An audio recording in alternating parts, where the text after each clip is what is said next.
really, I'm repeating myself here, but to get at that notion of risk, the importance of risk to the investment thesis, particularly for CalPERS, and you do a wonderful job of articulating the connection to fiduciary responsibility, how that definition of risk, how you apply it, and how you connect that to the fiduciary responsibility. You want to just wade in there, Anne? Yeah, so risk is an essential part of managing returns. There are not returns without risk. Right. So that's very important to remember. This is fundamental to the day job of an investor. And just to put a bit of context around this for CalPERS, although we have this very large asset base of some $480 billion at the moment, we are still only about 80% funded. Now that's much better than the underfunding we experienced because of the last but one financial crisis. But the painful work of restoring full funding means that we have to have a weather eye, not just on our target rate of return, which until recently has been 7%. We've also had to always insert the caveat, this is a risk-adjusted rate of return, because we can't only focus on the long term and seeking opportunities for growth. That's important. We've also got current liabilities, which mean CalPERS needs to pay out something in the order of $25 billion a year in current benefits. So sometimes when people look at our investment strategy, it's like, well, why aren't you going hell for leather on return opportunities? Well, we've not only got to manage risk, for the obvious reason, risk isn't just uncertainty, risk management is fundamental to investment, but we've also got to be able to generate cash. So other investors who may have lower target rates of return or don't have current liabilities will have a very different asset mix to us. But risk is absolutely fundamental to what we do. Now, let me explain how our thinking on this has evolved in recent years. When I first joined CalPERS, it was in the wake of the 08-09 financial crisis, which took CalPERS from being a little overfunded to being at something dangerously close to, what can I say, failure. We came, when I joined, we were at about 65% funding. Wow. Now think what that means for the 3,000 employers who bear the cost of this defined benefit pension plan. If we don't make our investment returns, the burden of payment falls on employers.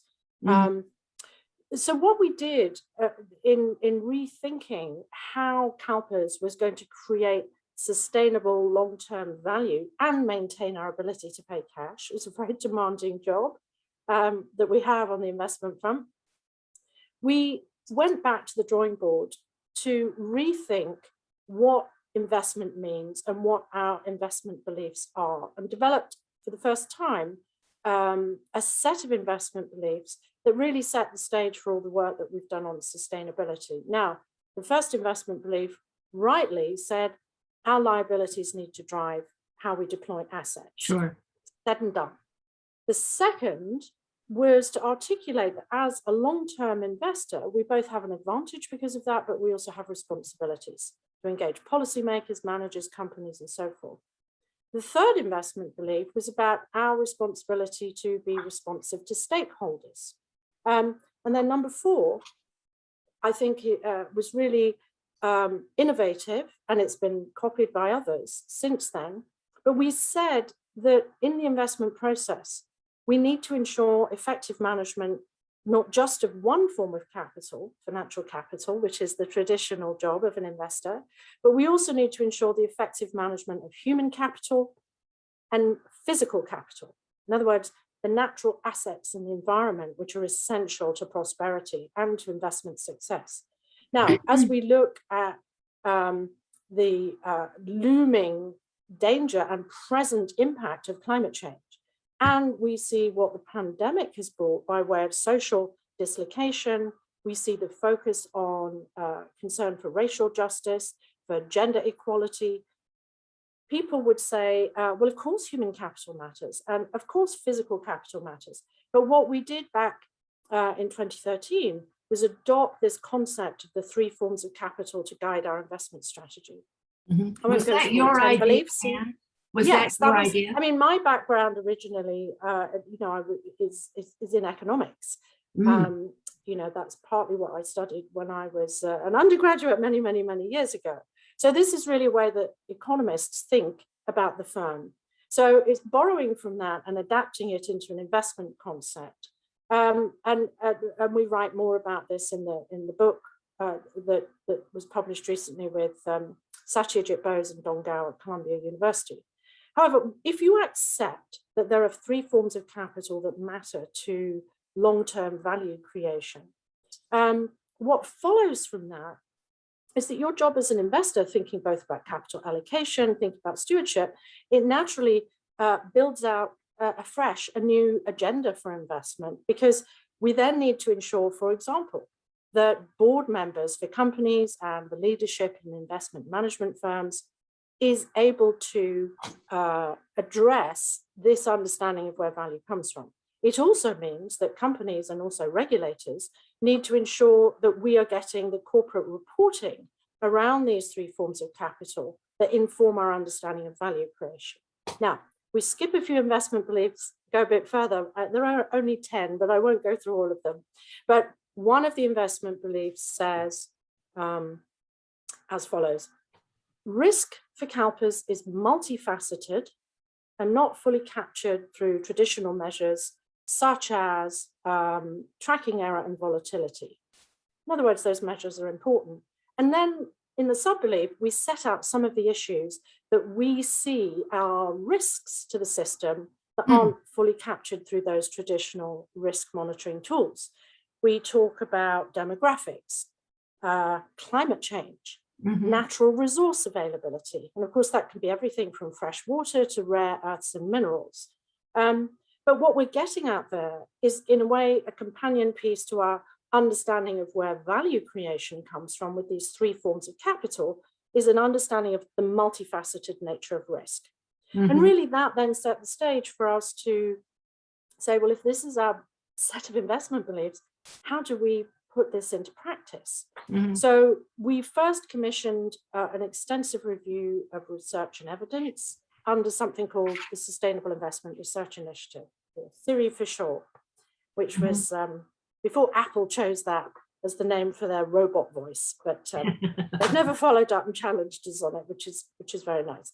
But anyway, in this, we had a team of academics reviewing close to 1,000 papers, because the question was, out of the many myriad competing different areas for our attention, where could we be sure that an issue mattered whenever, wherever, and however capital were to be allocated?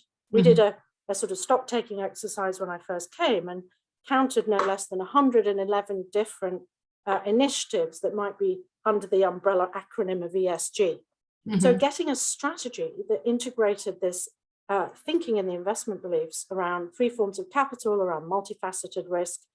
The purpose of this research exercise was really to focus our attention on where we could move forward with some reasonable conviction that we were addressing these multifaceted risks, but that also we were allocating capital and exercising stewardship in a way that would improve the effective management of these three forms of capital. So out of that, we developed a 5-year strategic plan on sustainable investment, which I think we were one of the first, if not the first, major asset owner to do this. But what it did was identify some themes, which included first climate change, also board diversity. We had some asset class specific work on transparency and alignment in private equity. We set the goal that 100%, for example, 100% of all our policies and decision making would be informed by sustainable investment thinking. And that set our asset classes, each of them, down the path for developing what are now called sustainable investment practice guidelines.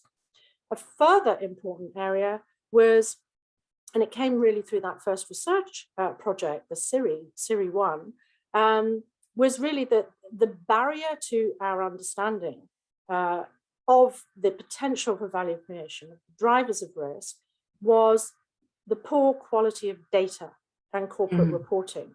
So I think, again, we might have been a bit early on this, but we said back in 2016, one of our strategic priorities was to focus on the need to improve data and corporate reporting. There were other areas as well, but the other thing in the plan, we identified the channels through which we could be effective. The first was engagement. That's obviously with companies and with our managers, where we use external managers. Noting 80% or so of the fund is internally managed, but so engagement, that's one piece. Advocacy was another track. This is our ability to have dialogue with regulators and make sure that we're getting exactly as we're saying on data and corporate reporting, or addressing market inefficiencies and externalities through measures like carbon pricing, just two examples. And the third track was integration. And this was this bold ambition to make sure that we were integrating our understanding of these issues as it's improved, as it's developed over time into all of our investment decisions. And then all of these three channels we acknowledged, even though CalPERS is so very, very big, yes, anything that we do needs to be done in partnership. So we made partnership one of the critical elements in the implementation plan for the strategy. So that really has been a grand adventure. We've done a lot, but we know we're really in the foothills of a very long climb on this work. Right. Yes, but you certainly made a good start. Anne, were you brought into CalPERS to do the sustainability strategy? I remember when you came, you were all about governance, and your role had to do with corporate governance with the investments that CalPERS was involved in. Is that correct, or were you brought in for the sustainability integration? And was there a strong receptivity to the whole notion of integrating sustainability, especially across all asset classes? You're quite right, Marsha. When I was recruited first to CalPERS, it was to be a senior portfolio manager in the global equity portfolio, which is about half the fund. But I remember my interview with Anne Stausboll, who was then the acting chief investment officer. She later became the chief executive, as we all know. Right. Anne had a very keen intelligence and a real understanding that the sustainability issues mattered. And when she recruited me, whilst she was the interim CIO, the conversation we had was not just about what could or should CalPERS be doing with its corporate governance program, which at that time I think was very high profile, but focused very much on a focus list, which was a bit of a name and shame exercise, and a series of about $7 billion in specialist corporate governance activist funds. And what Anne was interested in is, well, what's the next thing that's going to be effective? I think CalPERS certainly had the headlines. We had some interesting research showing that the role we were playing was improving valuations of companies, certainly in the short term anyway. But I think Anne really understood that there was more. Now, I came with a background which gave me a much broader understanding of the issues. I mean, the first book that I wrote on this topic, which was commissioned by The Economist many years ago, 1991. Good Lord. I remember I wrote it, I was on maternity leave with my second child. Seemed like a good idea at the time, while the baby was sleeping, right? Keep myself entertained writing a book. But the title of the book was this: The Greening of Global Investment, How Politics, Ethics and the Environment Are Reshaping Strategy.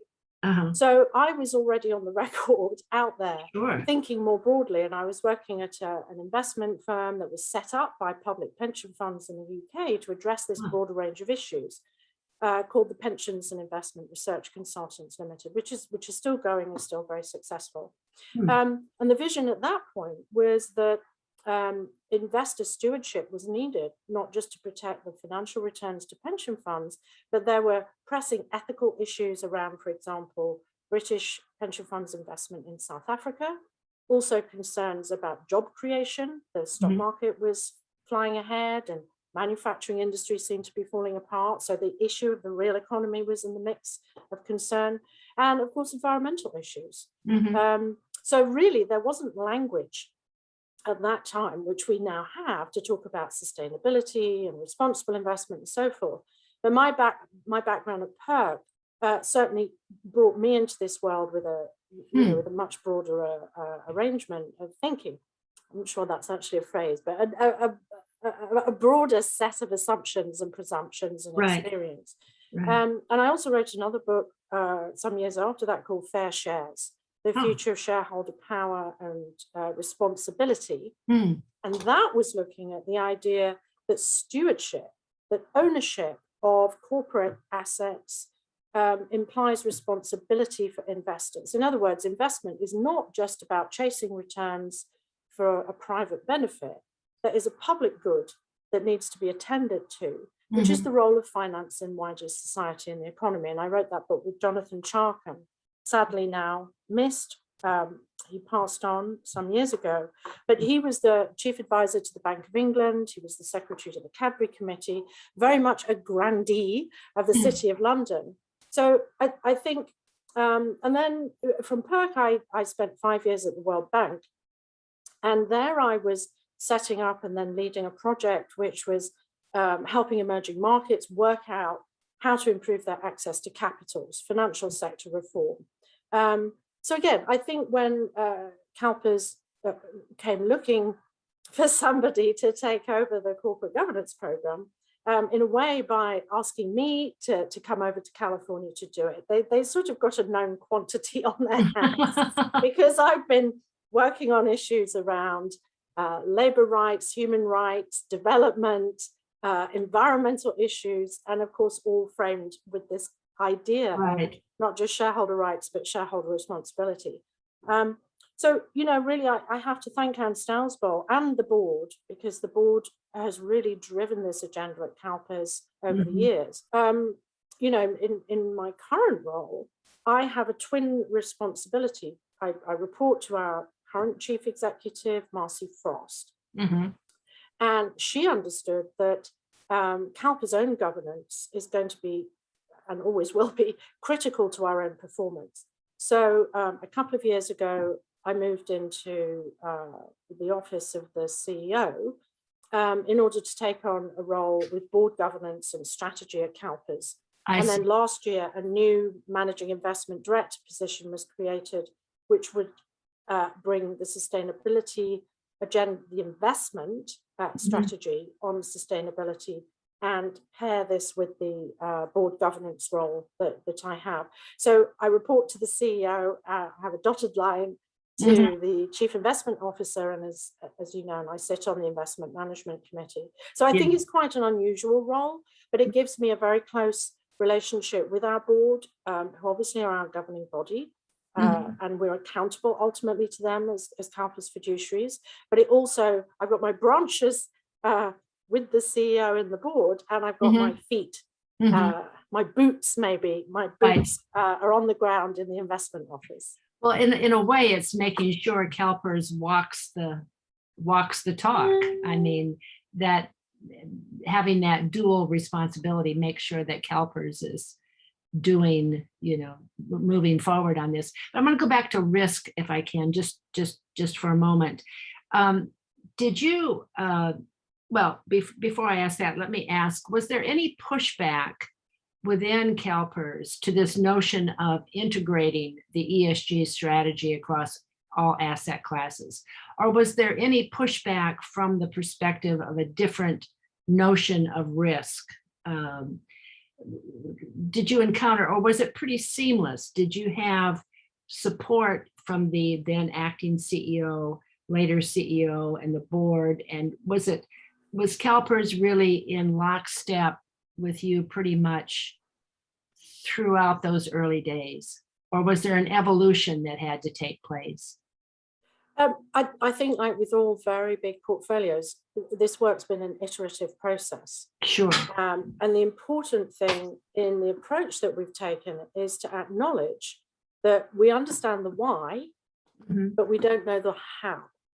So any steps that we take have got to be grounded in evidence, grounded in the economics, and we've got to get the point not where we're sort of looking backwards to find data that supports something we want to do in the future. That is a wild goose chase, but that we had conviction that a particular course of action was going to be supportive to our primary fiduciary duty, our sole fiduciary duty, I should say, which is to generate those investment returns. And I just to give a sense of the scale of the importance, another way of looking at this, we produced something for our members as a dollar bill called the CalPERS pension buck. And that shows that the most of that dollar comes from investment returns. In other words, there's a chunk that comes from the employees, there's a chunk that comes from the employers, but it's varied over time, depending on the state of the markets, of course, and our performance on the investment front. But anything from 55 to 60 cents on the dollar is coming from investment returns. So when people talk about there being a conflict between performance and sustainability, for us, that is a false alternative. The first thing to say, people concerned about responsibility, our responsibility to pay pension benefits and healthcare for nearly 2 million people is itself financed with purpose. In other words, we're not investing to make ourselves greedy and wealthy and strut around like the chap in the top hat on the Monopoly board. This is not about private gain. This is about a social and public purpose. And that's what pension fund investment is all about. But in order to serve that purpose, we can't trade off returns or be reckless with risk in order to serve that purpose. And hence, this model that we've developed of financial, human, and physical capital allows us to approach this in a holistic way. Now, as I mentioned earlier, in our first and then our second extensive review of the research, it's clear that the data and the corporate reporting aren't there. So we don't have the analytical tools and the information that we would normally draw upon in making an investment decision. So that means we have bold ambition, but suitable caution in the approach that we take, because we don't have either the ability or the inclination. I certainly personally have no inclination to put at risk, talking about your question of risk, to put at risk the thousands, if not, hundreds of thousands of millions of taxpayers in California who are going to be on the hook if we make a mess of it on the investment returns. So we've got to be able to do more than one thing at the same time, walk and chew gum. And the tyranny of the or is a wonderful phrase that the former CEO of Johnson & Johnson used to use, which Holly Gregory at Sidley Austin often reminds us all of. The tyranny of the or is the idea that we either have this or we have that. And in fact, the world we're in, we do need to make trade-offs over time or between priorities, but at the end of the day, it's about and, not or. We've got to perform on financial capital, stewardship of human capital, and also natural capital. Now, when you say, how have we moved forward? I would say in this iterative process, the investment office job to keep the lights on, keep the money flowing, meet those very demanding investment returns is the big question of how. And the board has established the vision and the ambition to get the job done. But we've made sure, I think, by approaching this strategically, that we've identified the issues where we have an ability to, what can I say, integrate the thinking in a way that informs our capital allocation, informs our stewardship. But it's got to be based on evidence. We are not a mission-based investor in the sense of being a family office or even a pension fund with a very low discount rate. I mean, we look with envy sometimes at pension funds like GPIF. Hiro Mizuno, the former chief of that, came to address our board a couple of years ago. He was saying, well, our discount rate is less than 2%. And our board was sort of smiling and saying, oh, if only. How would our investment job look if we had a less than 2% discount rate? Right. Now, here I said, obviously, they always shoot for more than that, but that's not the point. Our discount rate until the recent financial year numbers closed was 7%, and it's just shifted down to 6.8 under our risk mitigation measure. I think that's an interesting point, Marsha, on your question about risk, is the board adopted a risk mitigation policy, which said, as we come to improve the funded status of the fund, we would automatically start to lay off risk. Because it's, human intentions can be caught up in the moment. So the board deciding that there would be a disciplined approach to reducing the discount rate in line with improving funded status basically means we're shaving off risk in the portfolio, which is obviously the safety and soundness of the portfolio is foremost, but within this very demanding rate of return. But I think for a risk, as part of our risk strategy, that's extremely important. Yeah, and you mentioned partnerships, and was that a reference to partnerships outside of CalPERS? For instance, is that what led to the Climate 100 Plus initiative? Partnerships. So I think from what we've been talking about, you can see that the internal partnerships for CalPERS on the sustainability strategy are absolutely fundamental. We really view this rings in our ears. It's part of the investment office mission statement that we are one fund and one team. So if we're solving for a particular problem or challenge or issue on its sustainability, returns, cash flow, risk management, whatever it might be, we're one team. So the partnership internally and across the enterprise is foundational to all of this.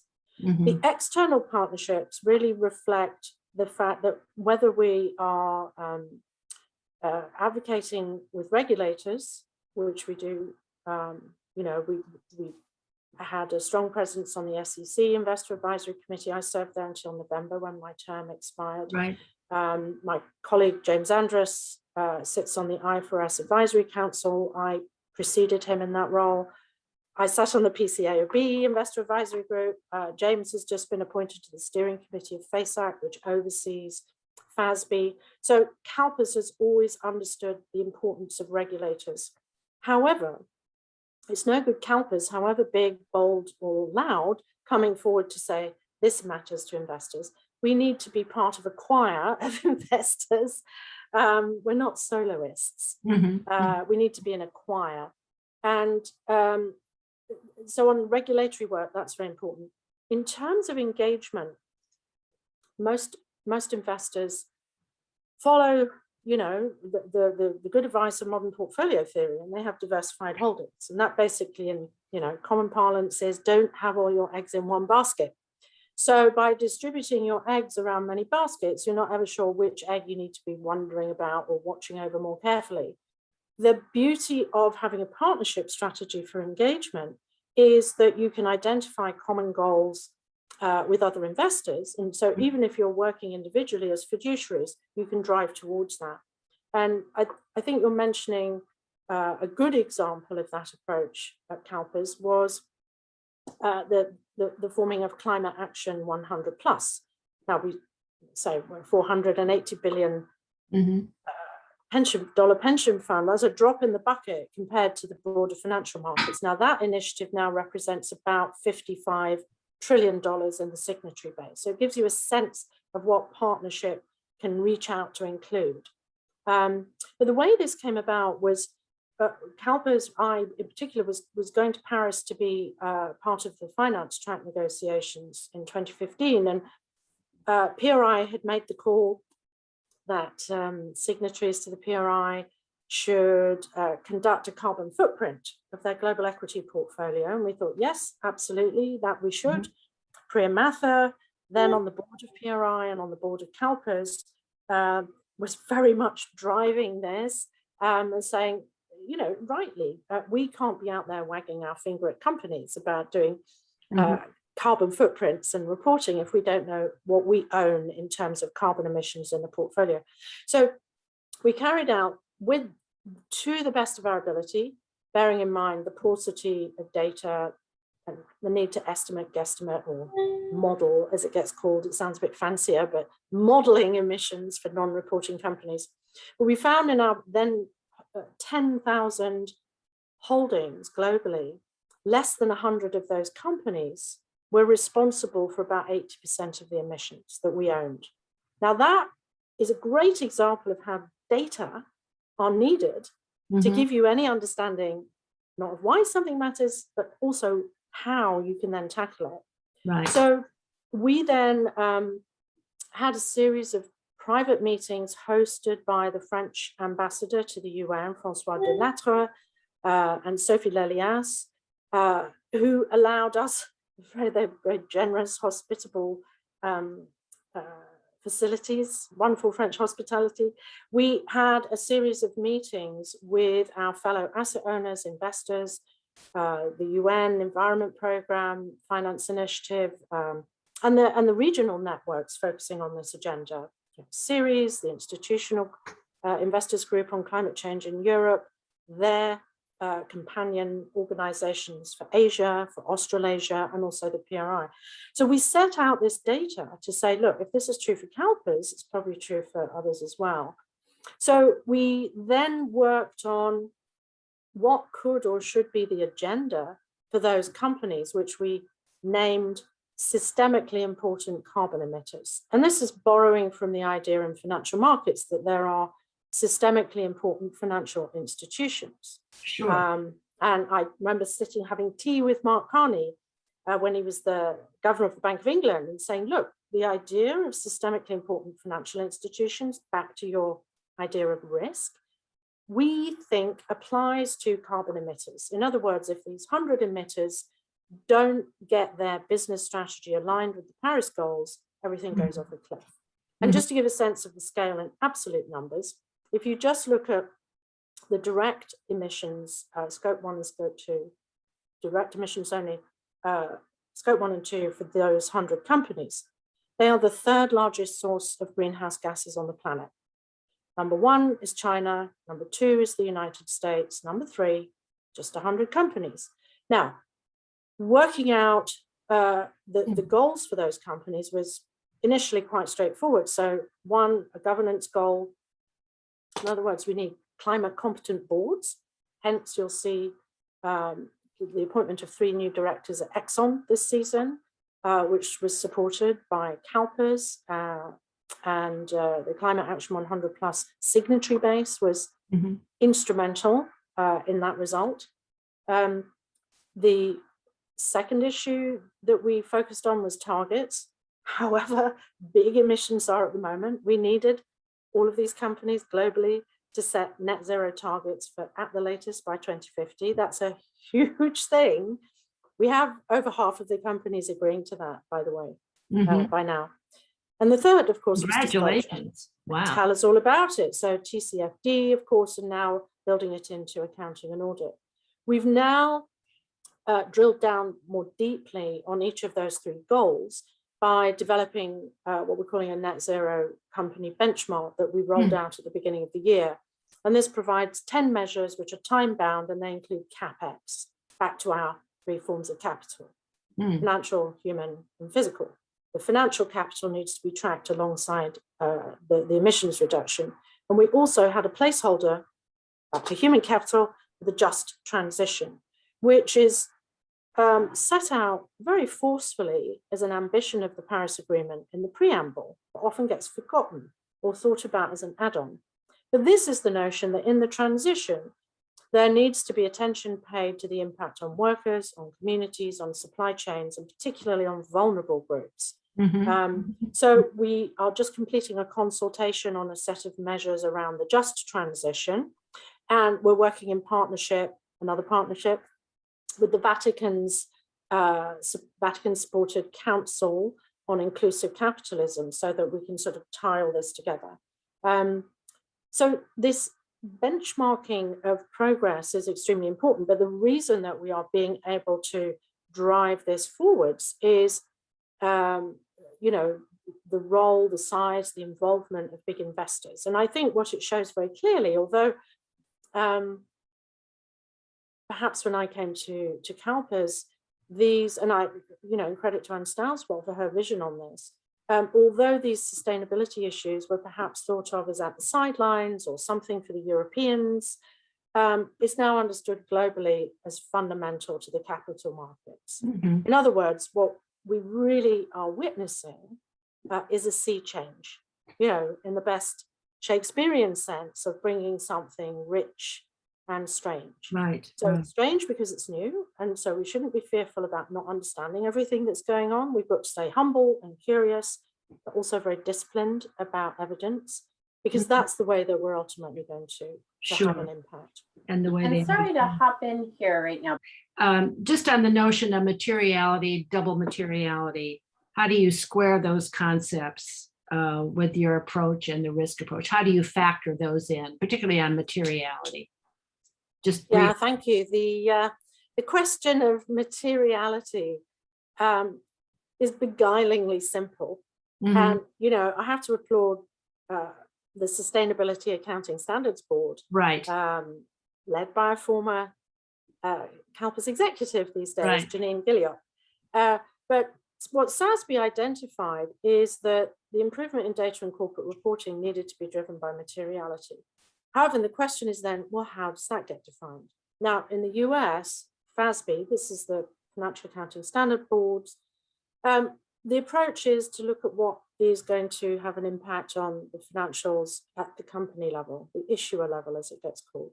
However, there's another angle to this in the United States, which SASB fully acknowledges, which is materiality is in the eye of the beholder.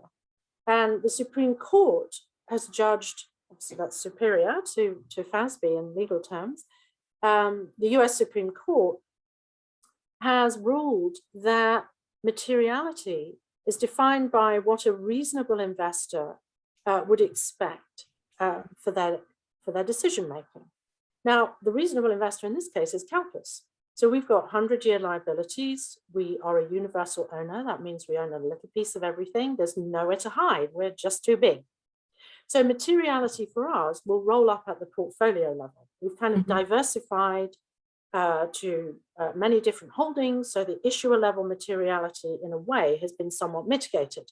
If we own only 0.3% of a company, it's very hard to see how the issuer level materiality is going to become material for us. However, if you roll up all of, say, the greenhouse gas emissions coming out of these different companies, you're going to be presented with a systemic risk to the portfolio, otherwise known as climate change. So that, in a nutshell, is how we understand double materiality. There's materiality at the level of the company, which directly affects the revenues. Then, if you own a section of the market, double materiality is when this wider impact is going to come back and bite you. Right. Now, which supports your definition in of risk. international terms, I would say it goes one step further, which is there is materiality, which is effectively the externalities of a company and how it has an impact on society. So think about tobacco as the classic example. Tobacco sells an addictive product which causes ill health and ultimately death. Who should pay the bill for that? A similar question, and this was the court case for Shell more recently, if the emissions from a company cause hazard or put people in harm's way because of climate change, who should pay for that? So the impact on society is the double materiality which the European approach is capturing. Right. So when we wrote to the IFRS in their consultation, we have said we support the concept of double materiality because as a universal asset owner, we're exposed not just to the issuer level risk, rolled up to portfolio level risk, but the longevity of our assets, the long time horizon that we have, means that we also will ultimately be exposed to the risks which come from impact on society. And we can see that on a whole range of social and environmental and even political issues. Okay. So, it's sort of pay attention. Materiality is a beguilingly simple way to move forward, but we need to understand the complexity in the definition. COP26, your sense about the outcome? That are outcomes that are helpful to California and your mission. Yeah. Well, first we need to remember what COP26 was intended to do. It was the 5-year check-in on the commitments that were originally made, the nationally determined contributions to meeting the goals of holding global warming to well below 2 degrees. So what's happened since then is we've had terrific progress. Look at Japan coming forwards with a net zero 2050 goal, Biden making the same now for the United States, China coming forward 2060, markets like South Korea, the UK, New Zealand. So the ambition at government level is certainly in words being ratcheted up, which is what we need. The question now for COP26 is what are the actions, not just the commitments, the actions, the policies that are going to drive change.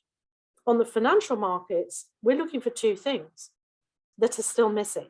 One is information. So no longer can the call for mandatory climate risk reporting be postponed, delayed, delegated, left to improvised good efforts here and there.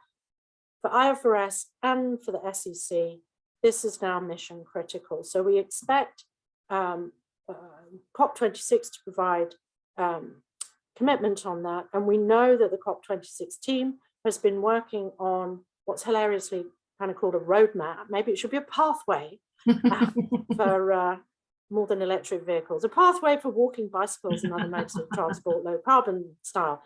But the pathways for each market to get to the point where mandatory risk reporting can be integrated is fantastically helpful. So that's number 1, information. Number 2 is incentives. And we know that markets work efficiently when incentives are aligned. They need information and they need incentives to be aligned. So the other thing we are hoping for is progress on carbon pricing, removal of subsidies to fossil fuels. The 2 immediate measures which have been in our sort of to-do list for regulators and policymakers ever since Paris back in 2015. But we also, I think, as investors need to take this a level down. We need to be looking at the incentives being set for company executives and for fund managers, because the incentives internally to the firm need to be aligned with external incentives. Otherwise, we're not going to get there. So, one of the measures for Climate Action 100 Plus is to say we need emissions reduction to be a hurdle in compensation, or as called in Europe, remuneration targets. And we are now getting companies doing just that. So, for example, one example is BP now put its top 14,000 executives into a bonus plan that ties rewards to emissions reductions. So the big agenda for me is twofold: is information to the market and incentives to be aligned. And then, underneath that lies an enormous amount of money, investment, and public policy to make sure we're getting the infrastructure, the phase out of coal, the support for developing countries to get access to the finance, the technology, and where needed, if needed, expertise. Right. Because there is a huge challenge now to make sure that climate action, which is number 13 out of the 17 sustainable development goals that the whole world has adopted, everywhere from Russia, Saudi Arabia, China, the United States, everyone has signed up for this. But it's also got to be done in a way that's equitable and going to pay proper attention to that concept of the just transition, which is an integral part of the Paris Agreement. Right. Going to your point about information and the conversation now within the SEC, what do you see coming out of the discussion there, Anne? Rulemaking. I mean, the SEC, to its credit, back in 2010, issued guidance, staff guidance now on climate risk, acknowledging this was a risk, and it's had very little impact because we don't have the standards. And because we don't have the standards, we don't have enforcement, and investors can't pay or hang their hat on the reporting that's coming out because it's not come through the internal control cycle, necessarily through audit committee oversight, sign off by auditors. So I think Gary Gensler's commitment, and we've had several meetings with him and also with his team on this topic, he is deadly serious about getting this job done, and not just on climate risk, which is front of mind for everyone at the moment, but next, look at the regulatory agenda he set out next, human capital management reporting. So we feel, although it's some years since CalPERS first began calling this, we really are seeing momentum, not just by investors gathering behind these ideas also, but by the regulators understanding, oh yeah, this sustainability must have this inclusive approach to thinking about three forms of capital. We need to take care of human capital, natural capital, and financial capital. We do that in a holistic way. We've improved our odds of managing the risk and being able to harvest the returns in a good course. And is the optimal outcome the SEC sets standards, or the SEC incorporates a third party, say SASB, TCFD, whatever? I think the most useful way to think about this is that groups like the TCFD, like SASB, like the GRI, the Climate Standards Board, what was formerly called the Carbon Data Project, the CDP, these groups have broken ground and developed an incredible amount of useful material. We called it sort of the starter kit for the regulators. So what we expect on the IFRS side is that there's going to be careful coordination and drawing upon the expertise of these different groups. Right. At the SEC, it's interesting that internally, Commissioner Alison Heron-Lee appointed a climate change advisor in the person of Satin Khanna. They've also formed an ESG advisory task force. So I think for the SEC, there is a precedent for using external input, but it's clear to me that what they're doing is getting geared up and staffed up. But either way, I think, both for US GAAP and for international accounting standards, there's an opportunity to draw on this rich array of work that's been done, but bringing it into the due process, the standard setting, and ultimately the integration into the financials. So that is the great prize, if we can get this all done well. Correct. And I think part of your question was, will we have two sets of standards? Well, I think we've seen in recent years, not quite convergence, but harmonization, or the dream of a common language being realized between IFRS and US GAAP. The SEC dropped the need for separate reconciliation for companies reporting under IFRS, which was an acknowledgement of a lot of progress being made. Mary Shapiro deserves great credit here for all the work that she led when she was in the chair, and Elise Waters after that, briefly. But that agenda really has moved forward very well. And remember, the SEC is represented on the monitoring board that oversees the IFRS. So there is connectivity at the highest level, right? And also, at departmental level as well. So I'm confident, although there are some differences, obviously, between US GAAP and IFRS, I'm confident that the dream of a common language will be realized. Why? Because we have global capital markets, and investors are not wanting to check their passport, at a false border called the Atlantic Ocean or the Pacific Ocean, the Canadian border, the border with Mexico. Right. It's a global market, so we need global standards. But just quickly on the Exxon vote, David and Goliath story or other issues came into play? Yeah. Now, I don't view the Exxon AGM as a David and Goliath. Maybe a better story is Spartacus. I am Spartacus. It's every investor who supported the new slate standing up and saying, I'm going to be counted on this.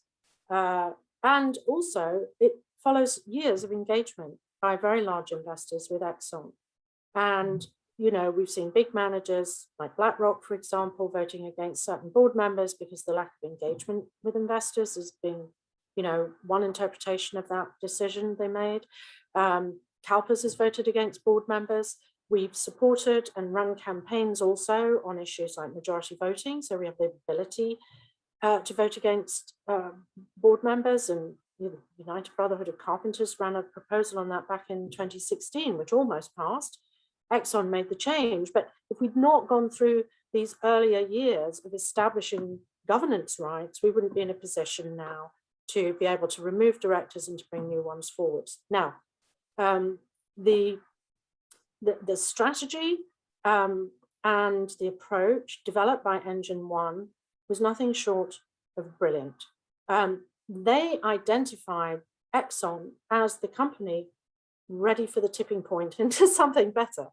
And also, I think to their credit, spent a lot of time as they developed their thinking, being in close conversation with large institutional investors like CalPERS, so that the agenda, the selection of the candidates, the investment case for change really did resonate with the broader investor community. And then, of course, Climate Action 100 Plus also played a role. For example, in my role as the current chair, we hosted a webinar so that the 4 candidates that Engine One were putting forwards could meet and greet with the signatories. In other words, there was a chance to test their credentials, but also ask about the dynamics of coming as a share owner nominated slate into a board where change was needed. So the dynamics, the experience, the way that this group would work with others was also part of that conversation. Now, of course, we also offered that opportunity to Exxon so that they could come forward and put their point of view forwards and present their candidates. But Exxon declined. But what I think it's important to remember is, you know, Engine One took the small stake. They took on a small stake, but brought brilliant expertise and analysis.